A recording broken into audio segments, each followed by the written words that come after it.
Assalamualaikum warahmatullahi wabarakatuh. Perkenalkan, nama saya Muhammad Irwansyah dengan NIM 22032001, ingin menjelaskan sebuah materi ISO 9001. Di sini untuk perkenalan awal, ISO atau International Organizing for Standardization itu merupakan sebuah organisasi dunia yang berdiri di Jenewa, Swiss di tahun 1947.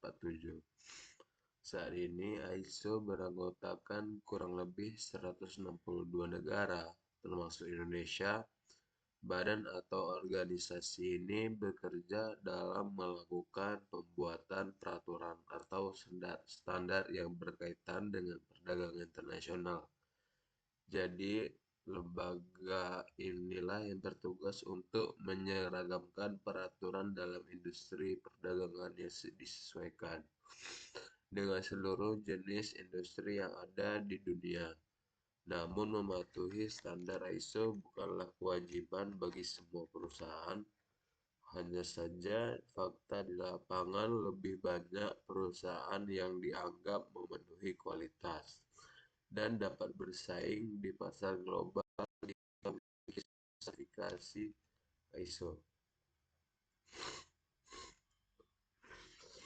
Adapun tujuan dari ISO itu yang pertama meningkatkan kredibilitas perusahaan untuk setiap kegiatan perusahaan-perusahaan yang menerapkan standar ISO, maka akan memiliki kredibilitas yang lebih di mata masyarakat. Apalagi jika dibandingkan dengan perusahaan yang tidak menerapkan hal tersebut. Pemenuhan standar internasional yang diketahui oleh masyarakat akan menciptakan kepercayaan yang lebih tinggi pada pihak konsumen. Sebab standar yang disusun oleh ISO selalu berporos dan berorientasi pada konsumen. Hal ini membuat perusahaan berkomitmen untuk selalu melakukan perbaikan yang juga memuaskan konsumen. Sehingga peran konsumen sebagai aset perusahaan tidak hanya soal uang saja, namun juga tugas perusahaan menjaga kepercayaannya. Untuk yang kedua, ada jaminan kualitas berstandar internasional. Dengan ISO, Anda dapat menjamin akan kualitas tingkat internasional yang membuat perusahaan Anda jadi lebih unggul. Karena pada proses sertifikasi ISO, perusahaan harus memulai tahapan uji coba dan audit yang disebut siklus PDCA.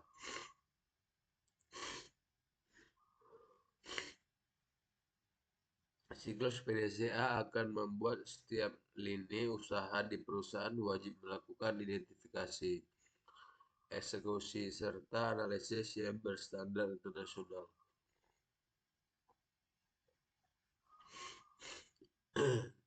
Itulah mengapa mengetahui apa itu ISO sangat penting, karena membantu perusahaan menjadi lebih waspada ketika terjadi penurunan kinerja penerapan standar mutu.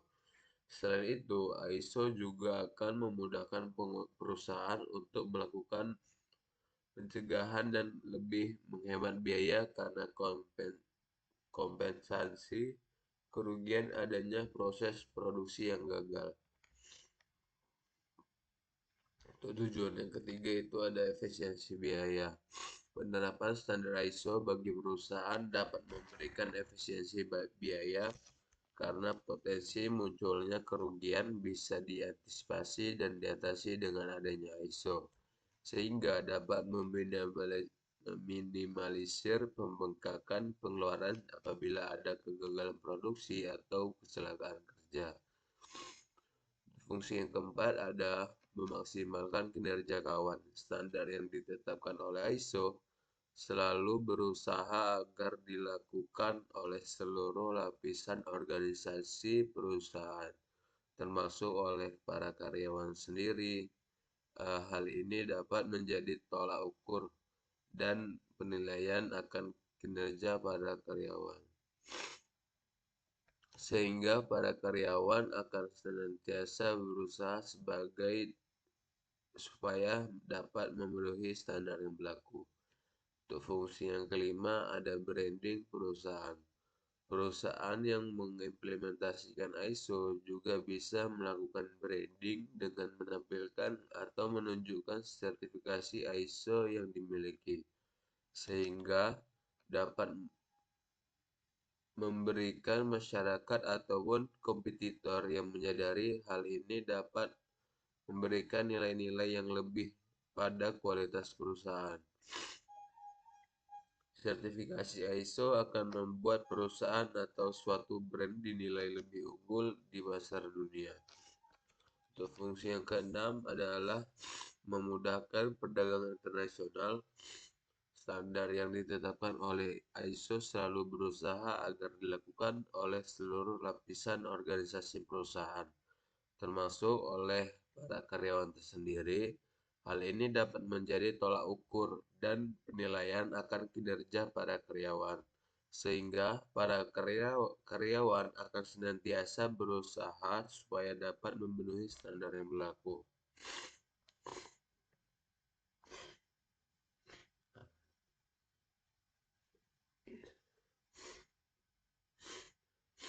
Di sini ada ISO 9001.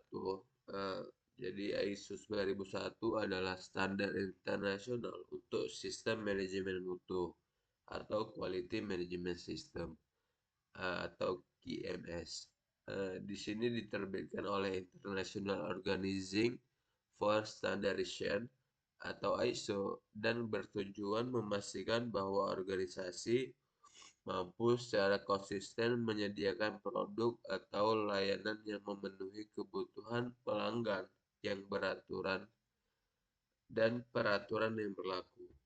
Tujuan utama dari ISO 9001 ada yang pertama, menjalin kualitas produk dan layanan secara konsisten. Yang kedua, meningkatkan kepuasan pelanggan. Yang ketiga, meningkatkan efisiensi dan produktivitas organisasi. Yang keempat ada mendorong perbaikan berkelanjutan atau continuous improvement. Selanjutnya ada memberikan kepercayaan pasar terhadap produk atau jasa perusahaan. Di sini ada struktur standar ISO 9001-2015. Yang pertama itu di ruang lingkup. Yang kedua ada referensi normatif. Yang ketiga adalah ada istilah dan definisi. Yang keempat ada konteks organisasi. Yang kelima ada kepemimpinan. Yang keenam ada perencanaan atau planning. Yang ketujuh dukungan atau support. Yang kedelapan operasi atau operation. Yang kesembilan evaluasi kinerja atau performance evaluation. Yang ke-10 atau yang terakhir ada peningkatan atau improvement.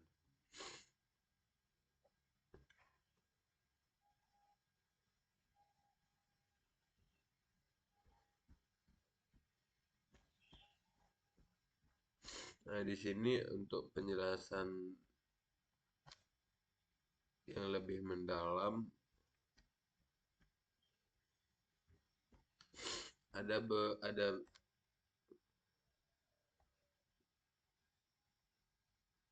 ada dokumen yang saya dapatkan tentang penjelasan lebih mendalam ISO itu dari kepemimpinan, dari konteks organisasinya, ruang lingkupnya, acuan normatifnya, istilah, ada perencanaan, dukungan, operasional, evaluasi kinerja lagi, dan terakhir itu melampirkan berbagai informasi.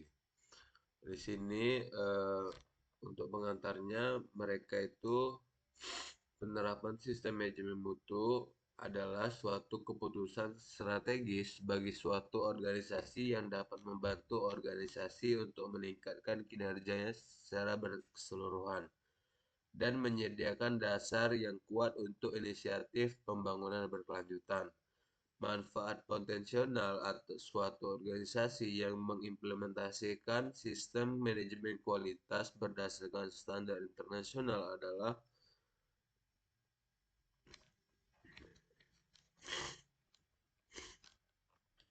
yang pertama ada kemampuan untuk menyediakan produk dan jasa secara konsisten yang memenuhi kebutuhan pelanggan dan persyaratan hukum serta peraturan yang berlaku. Yang kedua ada memfasilitasi peluang untuk meningkatkan kepuasan pelanggan. Yang ketiga untuk menangani resiko dan peluang yang terkait dengan konteks dan tujuan. Yang keempat ada kemampuan untuk menentukan kesesuaian terhadap persyaratan sistem manajemen mutu yang ditentukan. Jadi standar ini dapat digunakan oleh pihak internal maupun eksternal.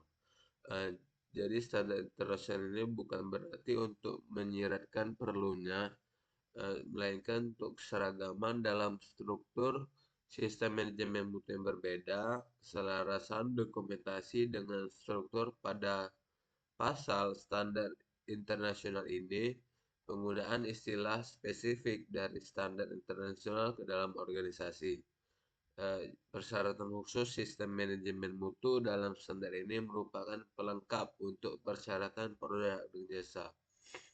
Standar internasional ini mempergunakan pendekatan proses yang menggabungkan siklus plan, do, check, or act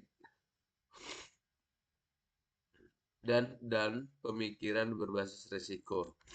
Pendekatan proses menggerakkan sebuah organisasi untuk merencanakan proses-proses dan interaksinya.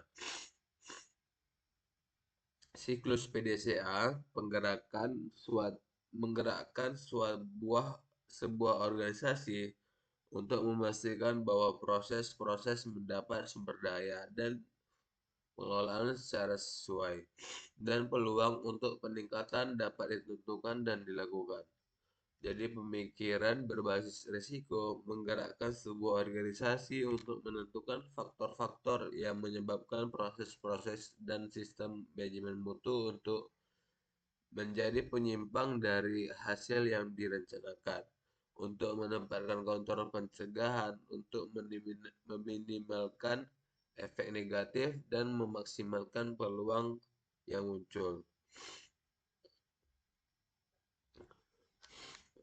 Secara konsisten memenuhi persyaratan dan menangani kebutuhan dan harapan masa depan merupakan sebuah tantangan bagi organisasi dalam sebuah lingkungan yang semakin dinamis dan kompleks. Untuk mencapai sasaran ini, organisasi dapat melakukan adopsi yang diperlukan dari berbagai bentuk peningkatan untuk melengkapi koreksi dan peningkatan secara terus-menerus, seperti terobosan perubahan, inovasi, dan reorganisasi.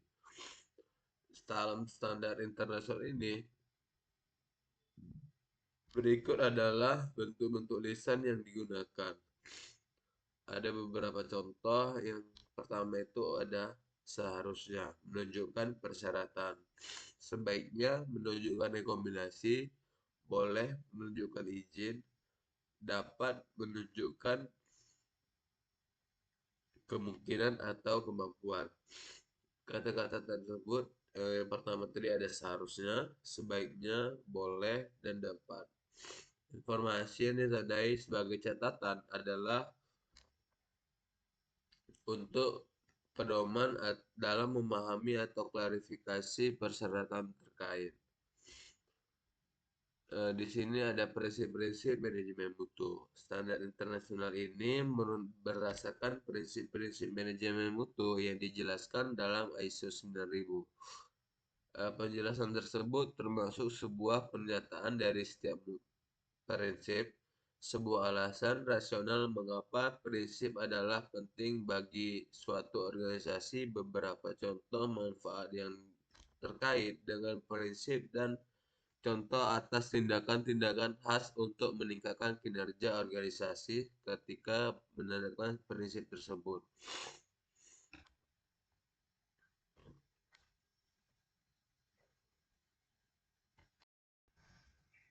Untuk selanjutnya, eh, standar internasional ini berdasarkan prinsip-prinsip manajemen mutu yang dijelaskan dalam ISO 9000. Penjelasan tersebut termasuk sebuah pernyataan dari setiap prinsip, sebuah alasan rasional mengapa prinsip adalah penting bagi suatu organisasi. Beberapa contoh manfaat yang terkait dengan prinsip dan contoh tindakan atas tindakan-tindakan khas yang untuk meningkatkan kinerja organisasi ketika menerapkan prinsip tersebut. Prinsip-prinsip manajemen mutu tersebut memiliki yaitu eh, ada customer focus atau fokus pada pelanggan, ada leadership, kepemimpinan, engagement of people atau keterlibatan orang, proses approach atau pendekatan proses, ada improvement atau peningkatan, ada evidence based decision making itu pengambilan keputusan berbasis bukti, ada relationship management atau manajemen hubungan. Untuk yang pertama itu ada pendekatan proses atau proses approach. Eh, Standar internasional ini mempromosikan adopsi dari sebuah pendekatan proses ketika mengembangkan, menerapkan, dan meningkatkan efektivitas sebuah sistem manajemen mutu untuk mempertinggi kepuasan pelanggan dengan memenuhi persyaratan pelanggan. Persyaratan khusus yang dianggap penting terhadap adopsi sebuah pendekatan proses termasuk memahami dan mengelola proses-proses yang saling berhubungan sebagai sebuah sistem yang berkontribusi terhadap efektivitas dan efisiensi organisasi dalam meraih hasil yang diinginkan. Pendekatan ini menggerakkan organisasi untuk mengontrol keterkaitan dan saling keterkaitan antar proses-proses yang ada di dari sistem, sehingga kinerja keseluruhan organisasi dapat ditingkatkan. Pendekatan proses melibatkan definisi sistematis dan pengelolaan dari proses-proses dan interaksi antar proses bagaimana untuk mencapai hasil yang diinginkan yang sesuai dengan kebijakan mutu dan arah strategis organisasi. Manajemen dan proses dari proses-proses dan sistem secara keseluruhan dapat dicapai dengan menggunakan siklus PDCA dengan fokus keseluruhan pada pemikiran berbasis risiko yang bertujuan untuk mendapatkan keuntungan dari peluang yang ada dan mencegah hasil yang tidak diinginkan. Di sini ada penerapan dari pendekatan proses dalam sebuah sistem manajemen mutu menggerakkan. Yang pertama ada understanding and consistently in meeting recruitment. Ada pemahaman dan konsisten dalam memenuhi persyaratan. Selanjutnya ada pertimbangan dari proses-proses dalam hal nilai tambah. Selanjutnya ada the achievement of effective process performance. Itu ada pencapaian kinerja proses efektif. Selanjutnya ada improvement of process based on evaluation of data and information. Ada peningkatan dari proses-proses berdasarkan pada evaluasi data dan informasi. Di sini gambaran yang pertama itu memberikan gambaran skematik dari proses-proses apapun dan menunjukkan interaksi dari unsur-unsurnya. Memantau dan mengukur checkpoint yang diperlukan untuk pengendalian merupakan hal yang khusus untuk setiap proses dan akan banyak bergantung pada risiko terkait. Di sini ada gambaran skematik dari elemen-elemen dari sebuah proses tunggal. Itu yang pertama ada source of input yang dimana itu terdiri dari prosedur, proses, internal or external, add customer, add other relevant, dan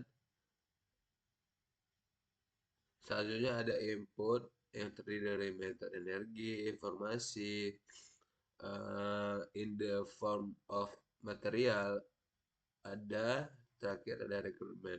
Selanjutnya ada aktivis, itu dibagi menjadi dua lagi, ada start point, dan end point. Selanjutnya ada output, dan terakhir ada receivers of output.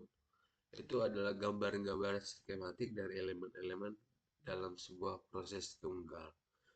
Untuk siklus PDC PDCA itu eh, siklus PDCA ini dapat diaplikasikan terhadap semua proses-proses dan terhadap sistem manajemen mutu secara keseluruhan. Menggambarkan bagaimana pernyataan dapat dikelompokkan dalam hubungan siklus PDCA.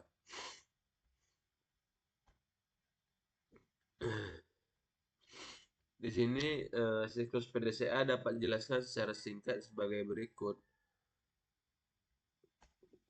What a minute, bro.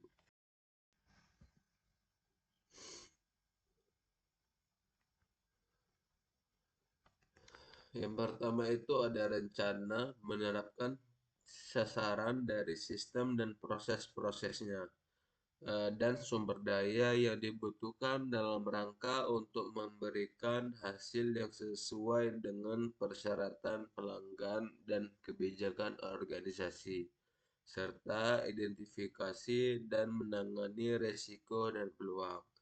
Yang kedua ada do atau implement what was planned. Lakukan menerapkan apa yang telah direncanakan. Selanjutnya ada check, monitor, and measure process and the resulting product and service. Again, policies, objective, recruitment, and planning, and report the result. Itu untuk memeriksa, memantau, dan jika sesuai mengukur proses-proses dan menghasilkan produk dan jasa terhadap kebijakan, sasaran dan persyaratan dan aktivitas yang direncanakan dan dilaporkan hasilnya. Selanjutnya ada take action to improve performance as necessary. Tindak lanjut mengambil tindakan untuk meningkatkan kinerja proses yang diperlukan. Selanjutnya ada pemikiran berbasis risiko atau risk-based thinking. Pemikiran berbasis risiko merupakan hal yang penting untuk mencapai sistem manajemen mutu yang efektif.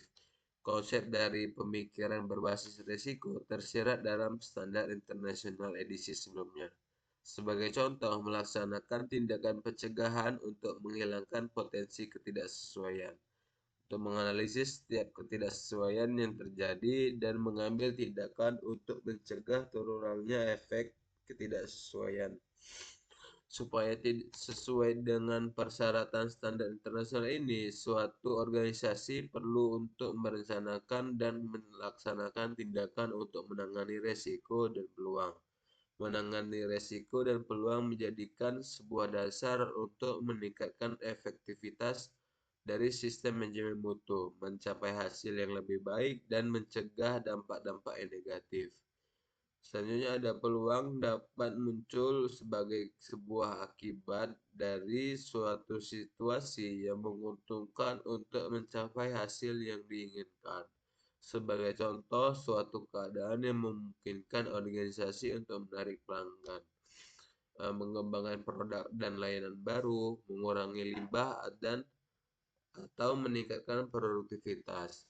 Tindakan-tindakan ini untuk menangani peluang juga mencakup pertimbangan risiko yang terkait.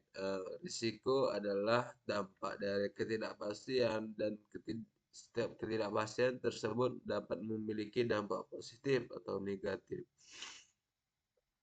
Sebuah penyimpangan positif yang timbul dari sebuah risiko dapat memberikan sebuah kesempatan, tapi tidak semua dampak positif dari risiko menghasilkan peluang. Selanjutnya ada relation with other management system standard. ada hubungan dengan standar-standar sistem manajemen lainnya. Standar internasional ini menerapkan kerangka kerja yang dikembangkan oleh ISO untuk meningkatkan keselarasan antar standar internasional untuk sistem manajemen. Standar internasional ini menggerakkan sebuah organisasi untuk menggunakan pendekatan proses menggabungkan siklus PDCA dan pemikiran berbasis risiko untuk menyelaraskan atau menggabungkan sistem manajemen mutu dengan persyaratan-persyaratan dari standar sistem lainnya. Standar internasional ini berkaitan dengan ISO 9000 dan ISO 9004 sebagai berikut. ISO 9000 itu sistem manajemen mutu dasar dan kosakata yang memberikan latar belakang penting untuk pemahaman yang tepat dan pelaksanaan standar internasional ini.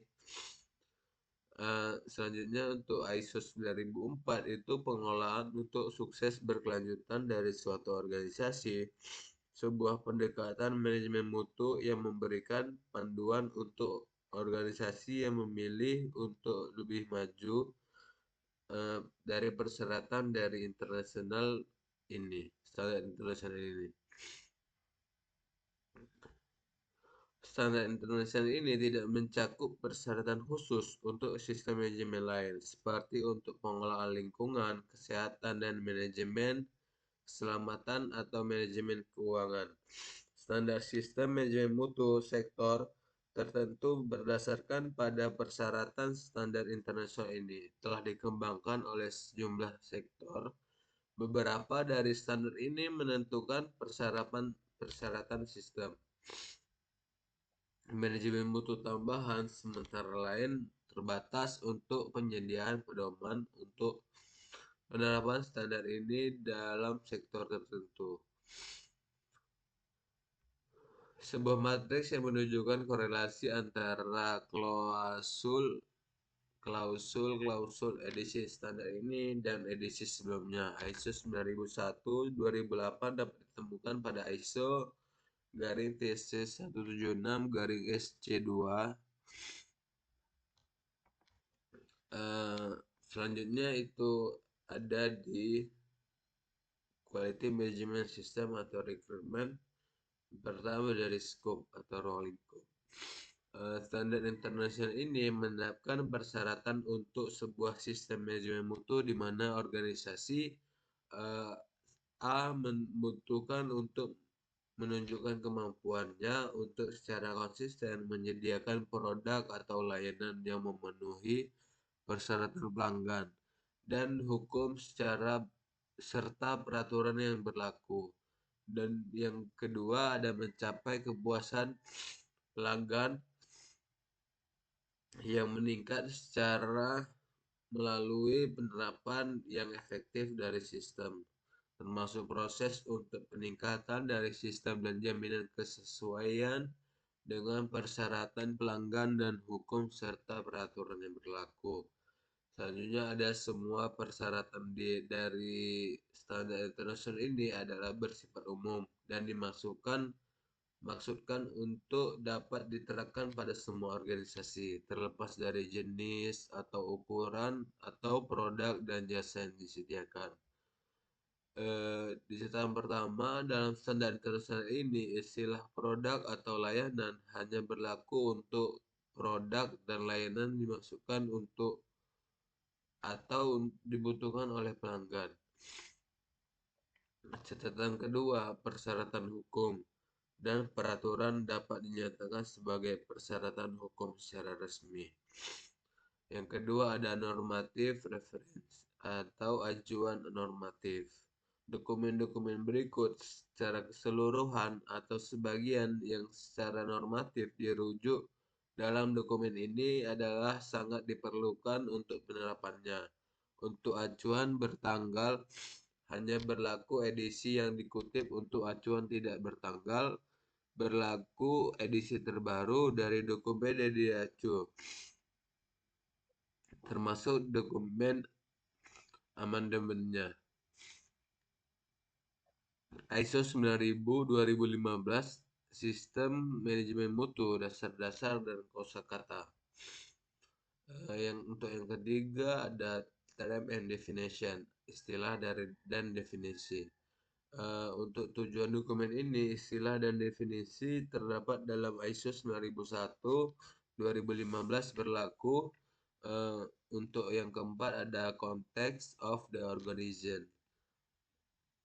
Yang keempat atau konteks organisasi.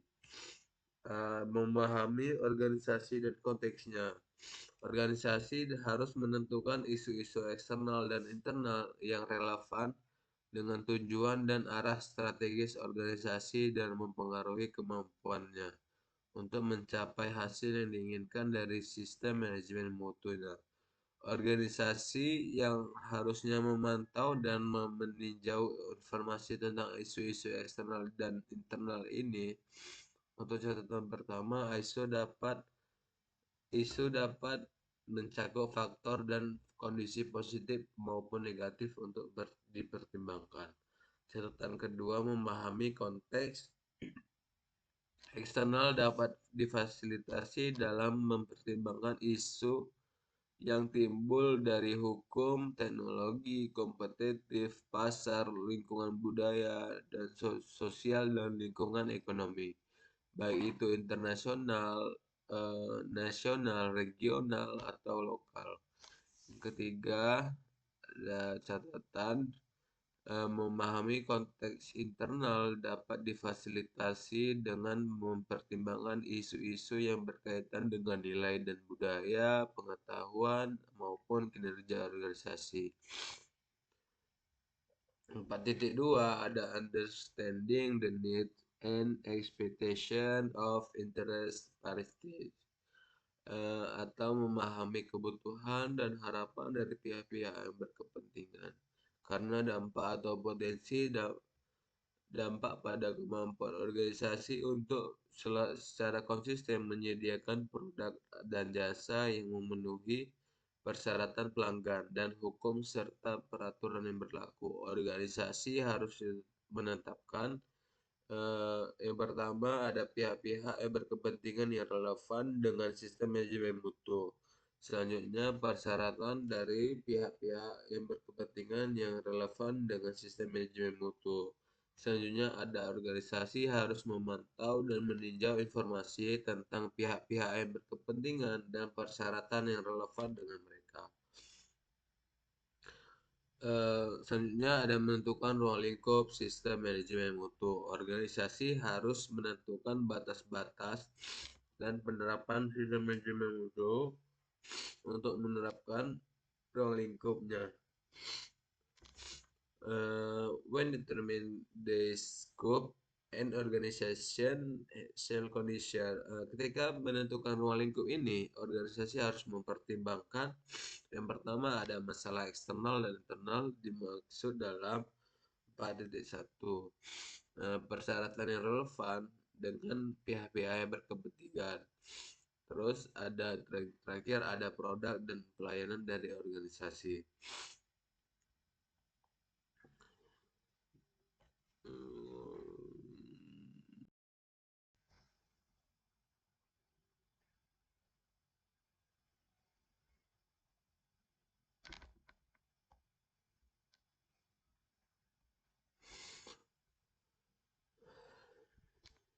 Organisasi harus menerapkan semua persyaratan standar internasional ini jika berlaku dalam ruang lingkup sistem manajemen mutu yang ditentukan. Ruang lingkup sistem manajemen mutu organisasi harus tersedia dan dipelihara sebagai informasi yang didokumentasikan.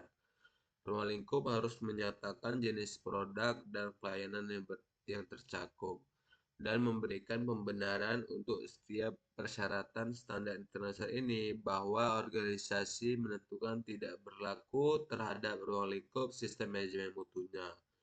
Untuk sesuai dengan standar internasional ini hanya dapat diklaim jika persyaratan yang ditentukan tidak berlaku apabila tidak mempengaruhi kemampuan atau tanggung jawab organisasi untuk memastikan kesesuaian produk dan pelayanan dan peningkatan kepuasan pelanggan. Untuk selanjutnya ada sistem manajemen mutu dan proses-prosesnya. Organisasi harus menetapkan, menerapkan, memelihara, dan terus-menerus meningkatkan sistem manajemen mutu, termasuk proses-proses yang diperlukan dan interaksinya sesuai dengan persyaratan dari standar internasional ini. Organisasi harus menetapkan proses-proses yang diperlukan untuk sistem manajemen mutu dan penerapannya di seluruh organisasi dan harus pertama ada menentukan input yang diperlukan dan output yang diharapkan dari proses-proses tersebut. Selanjutnya ada menentukan urutan dan interaksi dari proses-proses tersebut. Selanjutnya ada menentukan dan menerapkan kriteria dan metode termasuk pemantauan, pengukuran, dan indikator kinerja terkait. Diperlukan untuk memastikan operasional yang efektif dan pengendalian atas proses-proses tersebut. Selanjutnya ada menentukan sumber daya yang dibutuhkan dan memastikan ketersediaannya. Selanjutnya ada menentukan tanggung jawab dan wewenang untuk proses-proses tersebut. Ada menangani risiko dan peluang seperti yang ditentukan sesuai dengan persyaratan di atas. Mengevaluasi proses-proses dan menerapkan setiap perubahan yang diperlukan untuk memastikan proses-proses tersebut mencapai hasil yang diinginkan. Selanjutnya ada meningkatkan proses tersebut dan sistem manajemen mutu. Dalam hal yang diperlukan, organisasi harus memelihara informasi dokumentasi untuk mendukung operasional proses-prosesnya. Menyimpan informasi terdokumentasi untuk memiliki keyakinan bahwa proses-proses yang sedang dilakukan berjalan seperti apa yang telah direncanakan. Selanjutnya masuk di kepemimpinan atau leadership. Leadership and commitment atau kepemimpinan dan komitmen. Secara umum, manajemen puncak harus menunjukkan kepemimpinan dan komitmen terhadap sistem manajemen mutu dengan beberapa bagian.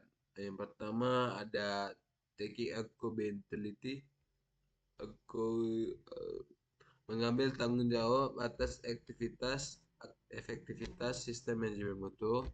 Selanjutnya ada memastikan bahwa kebijakan mutu dan sasaran mutu ditetapkan oleh sistem manajemen mutu dan cocok dengan konteks dan arah strategis yang organisasi.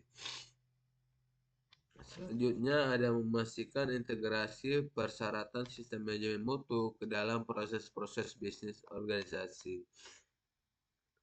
Selanjutnya ada mempromosikan penggunaan terhadap proses dan pemikiran berbasis risiko. Selanjutnya ada memastikan bahwa sumber daya yang dibutuhkan untuk sistem manajemen mutu tersedia. Selanjutnya ada mengkomunikasikan pentingnya manajemen mutu yang efektif dan sesuai dengan persyaratan sistem manajemen mutu. Selanjutnya ada memastikan bahwa sistem manajemen mutu mencapai hasil yang telah diinginkan. Ada melibatkan, mengarahkan, dan mendukung orang-orang untuk berkontribusi terhadap efektivitas sistem manajemen mutu. Selanjutnya ada promosi improvement atau mempromosikan peningkatan.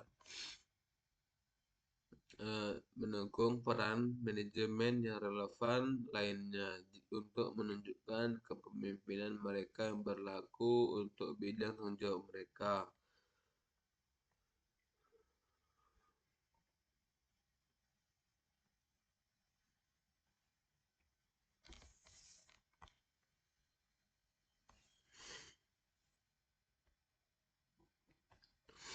Di sini ada catatan referensi untuk bisnis. Dalam standar internasional ini dapat diartikan secara luas berarti kegiatan-kegiatan yang memiliki inti terhadap tujuan keberadaan organisasi, terlepas apakah organisasi tersebut publik, swasta, atau keuntungan atau tidak untuk untung. Selanjutnya ada customer focus atau fokus pelanggan. Manajemen puncak harus menunjukkan kepemimpinan dan komitmen terhadap fokus pelanggan dengan memastikan bahwa pelanggan dan hukum yang berlaku dan persyaratan peraturan telah ditentukan, dipahami dan secara konsisten dipenuhi. Selanjutnya ada risiko dan peluang yang dapat mempengaruhi kesesuaian terhadap produk dan pelayanan dan kemampuan untuk meningkatkan kepuasan pelanggan ditentukan dan ditangani. Selanjutnya ada fokus pada peningkatan kepuasan pelanggan dipertahankan. Untuk 5.2 atau polisi atau kebijakan menetapkan kebijakan mutu. Manajemen puncak harus menetapkan, mengimplementasikan, dan mempertahankan kebijakan mutu yang sesuai dengan tujuan dan konteks organisasi serta mendukung arah strategisnya. Menyediakan kerangka kerja untuk menetapkan sasaran mutu, termasuk sebuah komitmen untuk memenuhi persyaratan yang berlaku, termasuk sebuah komitmen untuk peningkatan berkesinambungan dari sistem manajemen mutu. Selanjutnya ada komunikasi kebijakan mutu. Kebijakan mutu harus tersedia dan terpelihara sebagai informasi yang terdokumentasi, dikomunikasikan, dipahami, dan diterapkan dalam organisasi. Tersedia untuk pihak berkepentingan terkait yang sesuai. Organisasi roles, responsibility, and authorities. Peran organisasi, tanggung jawab, dan otoritas. Pimpinan puncak harus memastikan bahwa tanggung jawab dan wewenang untuk peran yang relevan yang ditugaskan dikomunikasikan dan dapat dipahami dalam organisasi. Manajemen puncak harus menetapkan tanggung jawab dan wewenang untuk memastikan bahwa sistem manajemen mutu sesuai dengan persyaratan standar internasional ini. Memastikan bahwa proses-proses yang ada akan memberikan output yang diinginkan. Pelaporan kinerja dari sistem manajemen mutu dan peluang untuk peningkatan, terutama pada manajemen puncak. Selanjutnya ada memastikan promosi terhadap fokus pelanggan di seluruh organisasi. Selanjutnya ada memastikan bahwa integritas sistem manajemen mutu dipelihara ketika perubahan pada sistem manajemen mutu direncanakan dan diimplementasikan. Selanjutnya ada planning atau perencanaan. Di bagian action to address risks and opportunities, itu penindakan untuk menangani risiko dan peluangnya. Ketika merencanakan sistem manajemen mutu, organisasi harus mempertimbangkan isu-isu dimaksud dan persyaratan sebagaimana menentukan risiko dan peluang yang perlu ditujukan. Pertama ada berikan jaminan bahwa sistem manajemen mutu dapat mencapai hasil yang diinginkan. Selanjutnya meningkatkan dampak yang diinginkan untuk mencegah atau mengurangi dampak yang tidak diinginkan. Dan terakhir ada mencapai peningkatan. Selanjutnya ada organisasi harus merencanakan yang pertama tindakan untuk menangani risiko dan peluang. Caranya untuk mengintegrasikan dan menetapkan tindakan ke dalam proses-proses pada sistem manajemen mutu untuk mengevaluasi efektivitas dari tindakan ini. Tindakan yang diambil untuk menangani risiko dan peluang harus proporsional dan dengan dampak potensial pada kesesuaian produk dan jasa. Catatan 1, pilihan untuk menangani risiko dapat meliputi menghindari risiko, mengambil risiko dalam rangka untuk mengejar kesempatan, menghilangkan sumber risiko, mengubah kemungkinan atau konsekuensi berbagai berbagi risiko atau mempertahankan risiko dengan keputusan yang dinyatakan.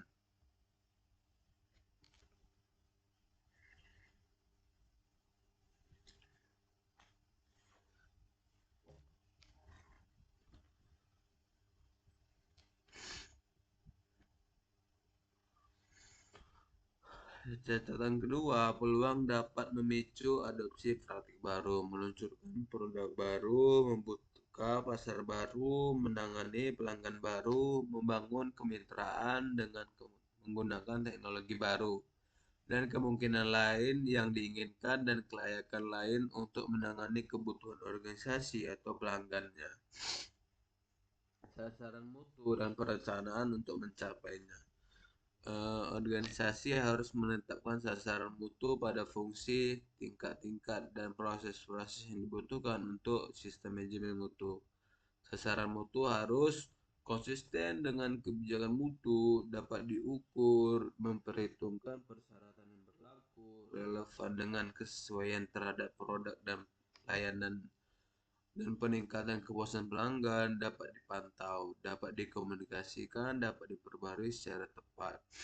Organisasi harus memelihara informasi terdokumentasi pada sasaran mutu.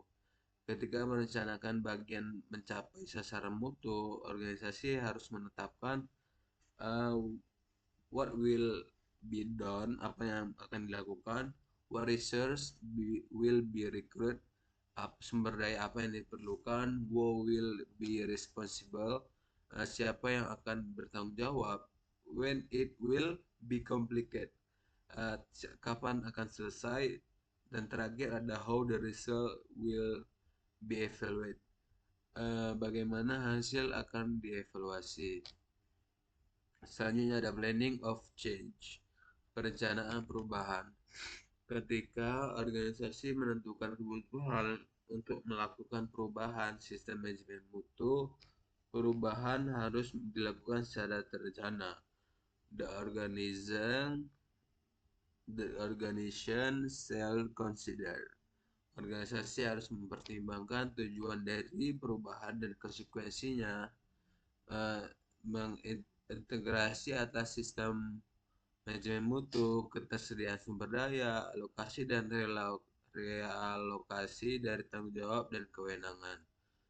Yang ketujuh ada support atau dukungan dari sumber daya. Secara umum, organisasi harus menetapkan dan menyediakan sumber daya yang dibutuhkan untuk pembentukan, implementasi, pemeliharaan, dan peningkatan berkesinambungan dari sistem manajemen mutu.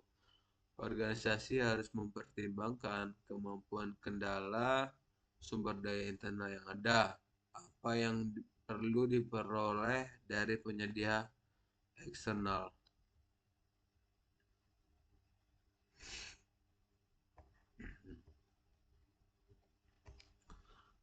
Selanjutnya ada people atau orang. Organisasi seharusnya menentukan dan menyediakan orang-orang yang diperlukan untuk operasi yang efektif dari sistem manajemen mutu dan untuk operasional dan pengendalian atas proses-proses yang ada.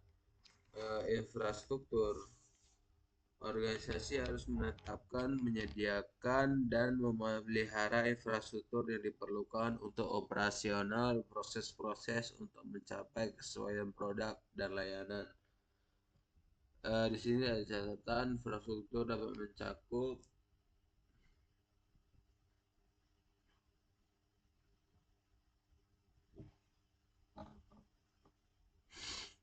bangunan dan utilitas terkait, peralatan termasuk perangkat keras dan perangkat lunak, transportasi, serta informasi dan teknologi komunikasi. Lingkungan untuk pengoperasional proses, organisasi harus menetapkan, menyediakan, dan memelihara lingkungan yang diperlukan untuk operasi proses dan untuk mencapai kesesuaian produk dan jasa. Catatan, lingkungan untuk operasi proses dapat mencakup fisik, sosial, psikologis, lingkungan, dan faktor lainnya seperti suhu, kelembapan ergonomi, dan kebersihan. Catatan Yang kedua, ada lingkungan yang sesuai bisa menjadi kombinasi dari faktor-faktor manusia dan fisik seperti sosial, seperti tanpa ada diskriminasi, tanpa konfrontasi. Selanjutnya ada psikologis, seperti pengurangan stres, pencegahan kelelahan, perlindungan emosi. Selanjutnya ada psikologis seperti suhu panas, kelembapan, cahaya, aliran udara, kebersihan, dan kebisingan. Faktor ini dapat berbeda secara substansial tergantung pada produk dan layanan yang diberikan.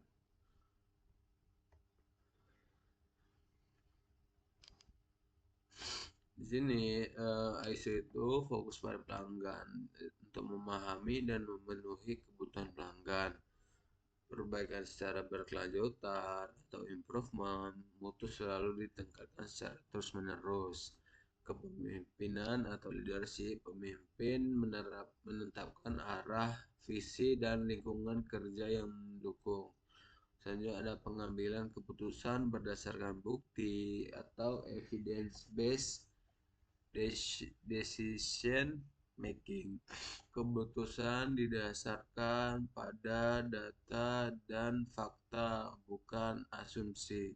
Keterlibatan orang atau engagement of people. Semua karyawan dan berperan aktif dalam peningkatan mutu. Manajemen hubungan atau relationship management, menjaga hubungan baik dengan pemasok, pelanggan, dan pihak terkait. Selanjutnya ada pendekatan proses atau proses approach. Kegiatan dikelola sebagai proses yang saling terkait.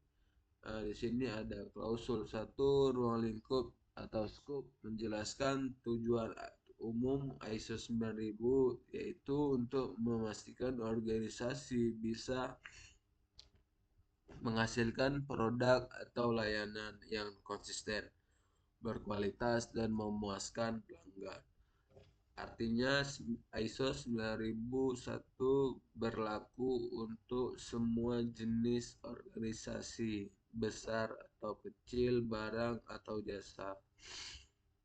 Klausul 2, referensi normatif, menjelaskan dokumen acuan resmi yang digunakan untuk memahami isi ISO 9001. Sederhananya, ini seperti daftar buku pegangan yang harus diacu agar penerapannya tidak salah.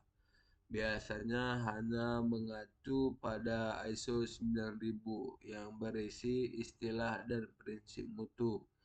Klausul 3, istilah dan definisi, berisi pengertian istilah-istilah penting dalam ISO 9001 seperti produk, layanan, konsumen, mutu, proses, risiko, dan lain-lain.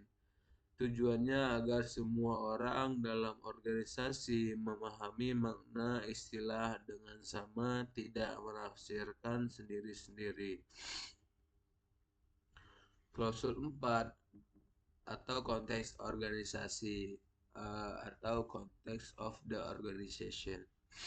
Organisasi harus memahami siapa mereka, visi misi serta tujuannya.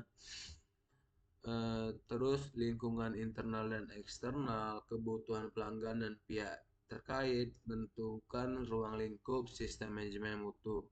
Contoh usaha susu perlu memahami bahwa tren konsumsi sehat, peraturan BPOM adalah faktor eksternal penting. Di klausul 5 ada kepemimpinan atau leadership, menekankan peran pemimpin puncak top manajemen dalam memberikan arah dan visi mutu, menetapkan kebijakan mutu, menjamin bahwa semua karyawan terlibat dan memahami tujuan mutu. Contohnya, direktur perusahaan rutin meninjau mutu produk dan mendukung pelatihan karyawan. Klausul 6, perencanaan atau planning berisi langkah-langkah organisasi dalam mengidentifikasi risiko dan peluang.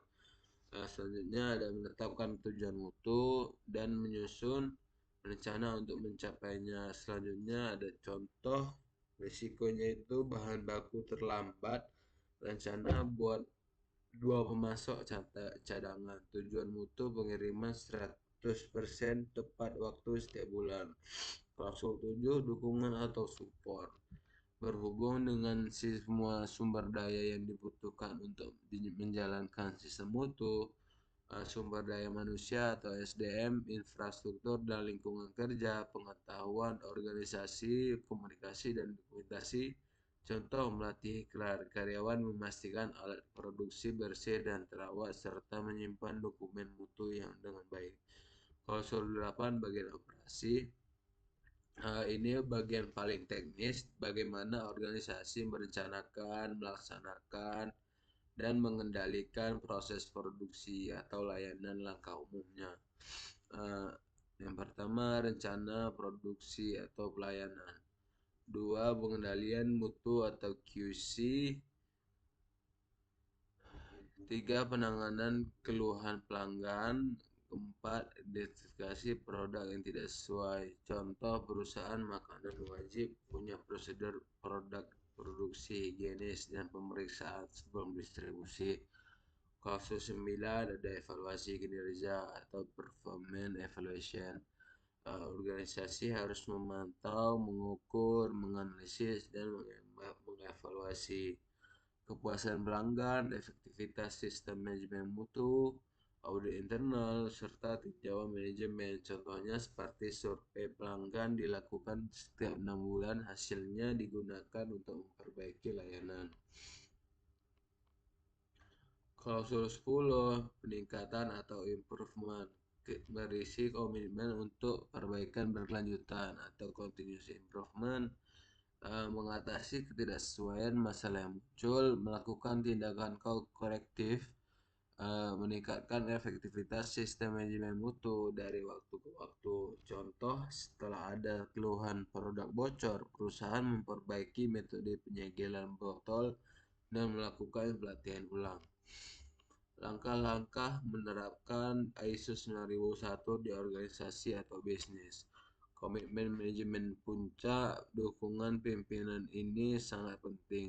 Analisis kesenjangan atau gap analisis dibandingkan kondisi saat ini dengan persyaratan ISO 9001. Penyusunan dokumen sistem manajemen mutu atau manual mutu, prosedur atau instruksi kerja. Ada pelatihan karyawan dan implementasi sistem, ada audit internal, tinjauan manajemen atau manajemen review, audit eksternal oleh lembaga sertifikasi seperti SGS, TOV atau Sucovindo, Sufindo, dan lain-lain. Manfaat penerapan ISO bagi perusahaan: proses kerja lebih efisien dan standar, meningkatkan citra dan kepercayaan pasar, mengurangi kesalahan dan pemborosan dapat menjadi syarat tender atau ekspor. Bagi pelanggan, produk layanan lebih konsisten mutunya,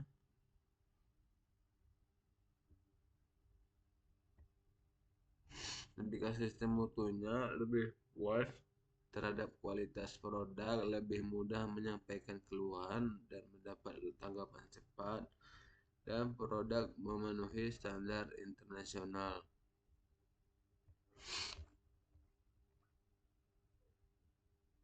Di sini untuk